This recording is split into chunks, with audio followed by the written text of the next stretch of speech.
Hey, you guys, don't tell anyone, but I found an unfinished game that was cancelled before release.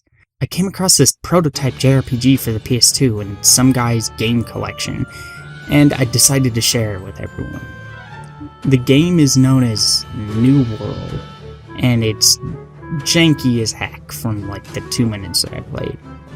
I usually would never review an unfinished game, but I can't help it here. Regardless of jank, it looks like a really fun game and I'm super eager to try it. So screw it, let's play. So I turned the game on and I've gotta say, it's got a sexy logo. Looks a bit rushed, but it's a great idea. Holy crap, this first screen is ugly though. Is this really a text narration exposition dump? God, that's terrible. This isn't Star Wars, and even then, that sort of start should be avoided under most circumstances. Whatever, it's probably just a placeholder. This is unfinished after all. Let me narrate it for you anyway. There was once a world far from Earth that housed life similar to ours. Its name was Erdenon. Though largely unexplored by the current inhabitants, the planet was ripe with secrets to be discovered. This is the legend of one unusual boy who went outside of the box of normal life and decided he wanted to become an explorer. That was absolutely terrible. Just the worst. Also, if the planet's largely unexplored, no duh it's gonna be ripe with secrets. The though in that sentence was You know what? Never mind. Moving on.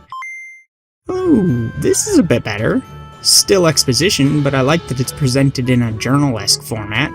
It gives us a goal, and a tiny taste of the character writing it, and tells us some things about the world even through just parts like the date. Whoa, that's another sharp transition. We're just sort of playing now. He walks kinda slow, and has tank controls. Is there a way to run at least? No. Menu. Triangle? Triangle is run? Whatever. Wow, this town is so empty! It takes a lot of running to get to each house, and there's not really much else here. So this place, Serdon, is supposed to be closed off from the rest of the world, and the place we're heading toward is the pathway out.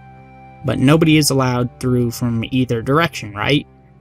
Strange, then, that there's a mysterious man that seems new to Serdon, who's running Skyrocket's business. If Serdon is supposed to be closed off from the rest of the world, wouldn't everyone know everyone? Including Death Eater McGee over here? Okay, so I found what are apparently my friends at the entrance of the town. Mielo, Sky, and Seto. Well, let's sneak out then. Of course, the cool guy runs on ahead. Something's gonna happen to him, isn't it? Why are all these kids living in an orphanage, by the way? And why did they mention parents that don't seem to exist? If they live in an orphanage? Wow, this map is so empty! Lucky for us, I believe our first destination is this place right here. The tutorials are a bit invasive, but at least there are a few of them so far. The writing is also invasive. It feels forced in a lot of places. But it's not the absolute worst. Yet. Please get better. I broke the wall in Gorgie's house on my first try. I am good at this game I've never seen before in my life. I like that they used Gorgie's house as a way to spice things up, giving him a bit of characterization, and teaching players about breakable walls. I didn't make this game. That'd be terrible. Battles take entirely too long. The animations alone would make it slow enough, but it gets worse because the balance is terrible. Each enemy in the first battle I fought took tons of hits, like 7 or more it seemed like, and all I could do was mash attack. I had no other skills, but immediately after the battle I leveled up to become so powerful that those same enemies became quick and easy battles from then on out. Look, the main character's strength went from 20 to 97 in that one battle. Another one went from 23 to 112. So, why have 4 characters in the party if the 4th character sits in the back row and can't do anything but defend unless they have skills? I switched Gorgie out of the front row since he has better attack and speed than Sky, and she can still use heal from the back. Unintentional misogyny at its finest, folks.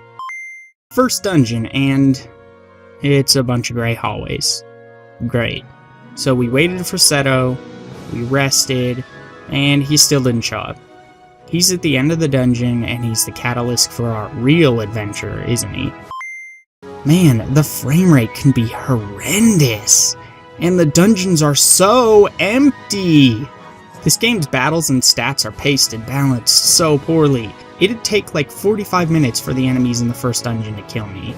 If I did nothing while they attacked, I'd be here forever. And funnily enough, I can't even do that, because the only way to really do nothing is to use defend, which means it'd take even longer. Imagine if I also healed as well. I don't think I'd ever die. The universe would die first. Yet another person they just assume is from their tiny little village despite never seeing the kid before. Also, what's this garbage about a prince costume? So forced and empty. The first boss wasn't hard, but it took me by surprise when the first time I got hit he took half my health. The second boss was... So to sum up what just happened, Seto somehow was found by some evil guy named Kestia. Kestia helped Seto unleash his true powers, which led to him turning back into a kid, before turning into a demon who absolutely wasted our party. So now we need to find Seto and Kestia, who ran off, by continuing to leave Serdon like we were going to anyway, and going into whatever world lies beyond Kalo Cave. All caught up? Great. I do like some of the design touches. Like, the first enemy you run across outside of Kalo Cave is a Korean chicken, which lives in Korean Valley. Shocker. It immediately sets up how different this new place is supposed to be from Serdon, because the chickens are giant monsters. Also, Ruffle is a nice name for a move that allows a bird enemy to raise its defense. So I'm stretching for good design. Wait. I found something good, actually. I like how the exit of Kalo Cave is structured so that when you enter Korean Valley, you can see the castle, your next destination, just peeking over the hill. The game didn't even really need to mention that that's where your next destination is, because that's where players would have been drawn to. However, the characters being amazed at seeing the castle also makes the idea of a castle more interesting, despite it being a super common trope in this genre. Their surprise at something that's otherwise mundane is kind of engaging. Knife Fork Ninja is a thing. You can find them around the world. I found 3 of these so far. If you want to see them uninterrupted, I've uploaded all 3 in separate videos already. They're terrible and great at the same time. Happy watching. The main plot seems to be getting a bit more entertaining, but there are so few NPCs to fill out the world, making things feel so empty. This king is evil. He just is. And his Black Knight buddy probably will eventually turn on him. He seems too fair for that pitch black armor, so it's obviously just to throw us off.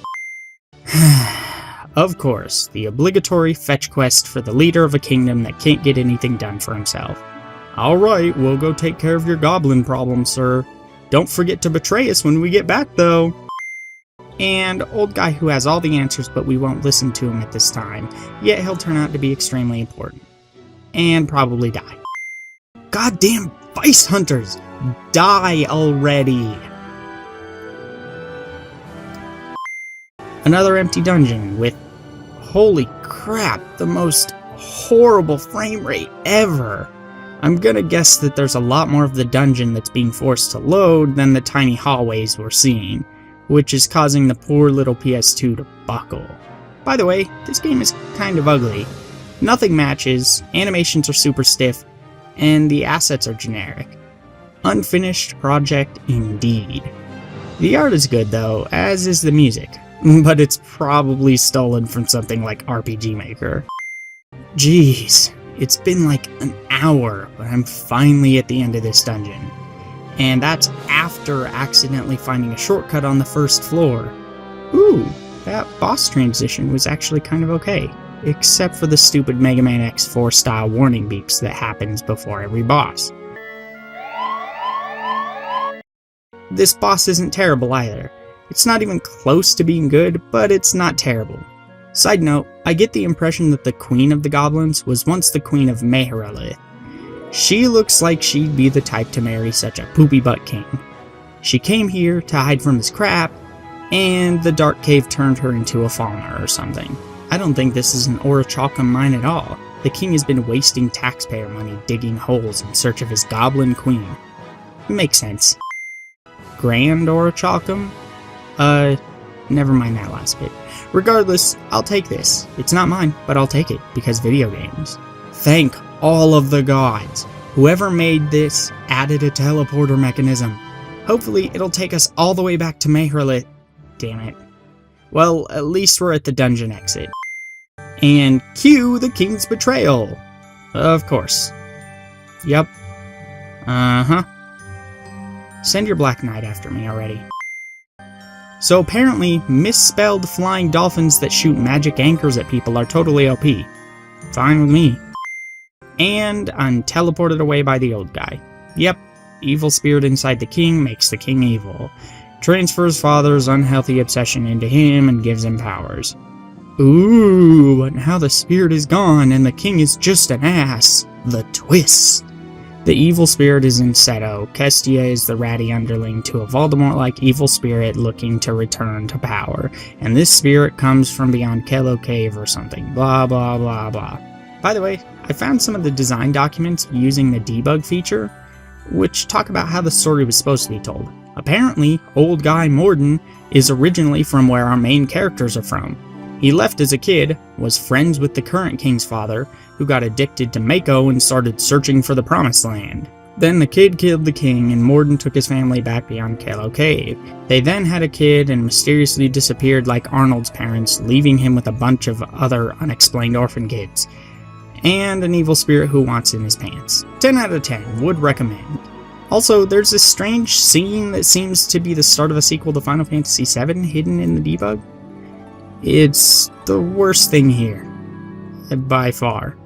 So let's end the video by watching it together and crying in the fetal position.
One more note, I didn't make this a decade ago. I swear. I don't own RPG Maker 3 or anything like that.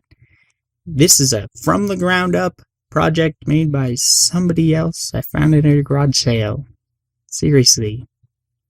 Don't judge me. Hey, thanks for watching this video. If you're interested in another one, here's the last one that I uploaded. You can also follow me on Twitter or subscribe by hitting the subscribe button.